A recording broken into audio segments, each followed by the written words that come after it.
Veamos Marcos capítulo 16. En el capítulo 16, versículo 15 está escrito, y les dijo, id por todo el mundo y predicad el evangelio a toda criatura. Id por todo el mundo y predicad el evangelio a toda criatura.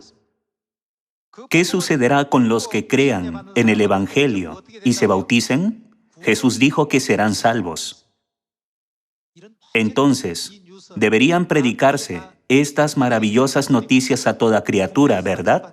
El evangelio debe predicarse no solo en Corea y a nuestros vecinos, sino también en todo el mundo. Por lo tanto, ¿no es el evangelio del reino la noticia que salva a toda criatura? Las noticias de este mundo dan muerte. Sin embargo, el evangelio del reino da vida a todas las personas. Las noticias que salvan a todas las personas son las buenas noticias, es decir, el Evangelio. Entonces, desde el punto de vista bíblico, ¿qué es el Evangelio? Aunque esto es algo que sabemos muy bien, repasemos esto una vez más hoy. Vayamos a Colosenses capítulo 1, en el versículo 23 dice, si en verdad permanecéis fundados y firmes en la fe, y sin moveros de la esperanza del Evangelio que habéis oído, el cual se predica en toda la creación que está debajo del cielo, del cual yo, Pablo, ¿en qué se ha convertido? Fui hecho ministro del Evangelio. Si vemos el versículo correspondiente, podemos entender claramente qué es el Evangelio. Pasemos a 2 de Corintios capítulo 3. En el capítulo 3, versículo 6 está escrito, el cual asimismo nos hizo ministros competentes ¿de qué? De un nuevo pacto. Con respecto a este versículo, ¿quién escribió el libro de 2 de Corintios? El apóstol Pablo escribió tanto los libros de Colosenses como de 2 de Corintios. En Colosenses capítulo 1 se refiere a sí mismo como ministro del Evangelio, mientras que en 2 de Corintios se describe como un ministro del nuevo pacto. Pablo no mentía. Esto nos muestra que no hay diferencia entre el nuevo pacto y el Evangelio, ¿verdad? Al tener el mismo significado, Pablo se identificaba como ministro del nuevo pacto y ministro del Evangelio. Entonces, el Evangelio se refiere al nuevo pacto y el nuevo pacto se refiere al Evangelio. ¿Por qué el nuevo pacto es el Evangelio? ¿Qué tipo de noticias contiene el nuevo pacto? Contiene las buenas noticias. ¿Y qué son las buenas noticias? ¿No son las noticias que salvan a las personas? Entonces, ¿qué verdad en el nuevo pacto representa estas buenas nuevas y el Evangelio? Veamos el Evangelio de Juan capítulo 6 y confirmemos que el nuevo pacto es realmente la buena noticia. Vayamos a Juan capítulo 6, versículo 53.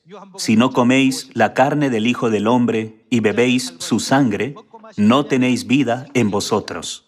En otras palabras, esto significa que no podremos vivir, ¿correcto? Continuemos. El que come mi carne y bebe mi sangre, ¿qué es lo que contiene?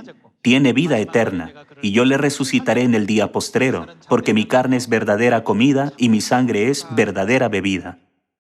¿Qué representan la carne y la sangre de Jesús en las palabras de la verdad escritas en el Evangelio de Lucas capítulo 22? En Lucas capítulo 22 podemos ver que el pan de la Pascua representa la carne de Jesús y el vino de la Pascua representa la sangre de Jesús. Entonces, ¿qué contiene la Pascua? La vida eterna. La Pascua es el nuevo pacto. ¿Qué es el nuevo pacto? Es el Evangelio. Este mundo trae noticias de muerte todos los días. Por eso necesitamos predicar las buenas nuevas al mundo entero. Esta obra debe realizarse rápidamente, porque Dios concederá a la humanidad la vida eterna, no una vida temporal. Si vamos a vivir para siempre en un lugar de dolor y tormento, sería una maldición. ¿No están de acuerdo? ¿Dónde nos dejará vivir para siempre? Sí, en el cielo.